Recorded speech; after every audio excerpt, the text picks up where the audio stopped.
এই বৃষ্টির দিনে যারা বৃষ্টিতে ভিজতে পারে না তাদের মতো অভাগা মনে হয় কেউই নেই। বৃষ্টিতে আজকাল সেভাবে ভেজাও হয় না, কারণ সেই সুযোগটা একদমই পাওয়া যায় না। এই জন্য যখনই এই সুযোগটা আসে কখনো মিস করি না। আসসালামু আলাইকুম এভরিওয়ান, সবাই কেমন আছেন? নিশ্চয়ই অনেক ভালো আছেন। গতকাল ঝুম বৃষ্টি হয়েছে চট্টগ্রামে, আর আমি অনেক দিন যাবৎ বৃষ্টিতে ভিজি না। তো যখনই গতকাল দুপুরে বৃষ্টি হচ্ছিল, এই সুযোগটা একদমই হারাতে চাইনি।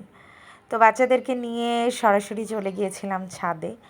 এত সুন্দর বৃষ্টি হচ্ছিল, আমারও খুব ইচ্ছা করছিল ওদের মতো এইভাবে মজা করতে, দৌড়াদৌড়ি করতে, কিন্তু সেই বয়স কি আর আছে বলুন? ওদের মজা করা দেখছিলাম। আমার মেয়েটা তো অনেক মজা করছিল, কিন্তু মাঝে মাঝে এত বিদ্যুৎ গর্জন হচ্ছিল, আমার ভীষণ ভয় লাগছিল। কিন্তু ওদের মধ্যে কিন্তু এই ভয়টা একদমই নেই আমার ছেলে মেয়ের মধ্যে। আসলে ওদের বয়সটাই এরকম। আমিও একদম শৈশবে ফিরে গিয়েছিলাম ওদেরকে দেখে। নাটোরে আমাদের বাসায় যখন বৃষ্টি আসতো, আম্মার মানা করার সত্ত্বেও আমাকে একদম বেঁধে রাখা যেত না।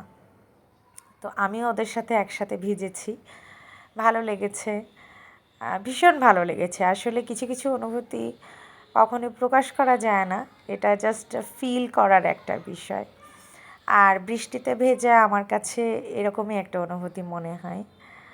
তো আমার দুই ছেলে মেয়ে বৃষ্টিতে এত মজা করছিল, মানে ওরা কিছুতেই বৃষ্টি থেকে উঠে আসবে না। দৌড়াদৌড়ি, ঝাপাঝাপি। আমি একটু ভয় পাচ্ছিলাম যে পিচ্ছিল খেয়ে পড়ে যায় কি না। কিন্তু আসলে এই রকম বৃষ্টিতে এইভাবে বাঁধভাঙা উল্লাস না করলে আসলেই মজা পাওয়া যায় না। তো চারদিকে প্রাকৃতিক পরিবেশ, গাছের পাতায়, ফুলে এত সুন্দর পানির যে স্পর্শ, আমার এত ভালো লাগছিল। অনেক দিন পরে বৃষ্টিতে ভিজেছি, তো এই জন্য আসলে এই অনুভূতিটা প্রকাশ করার মতো না।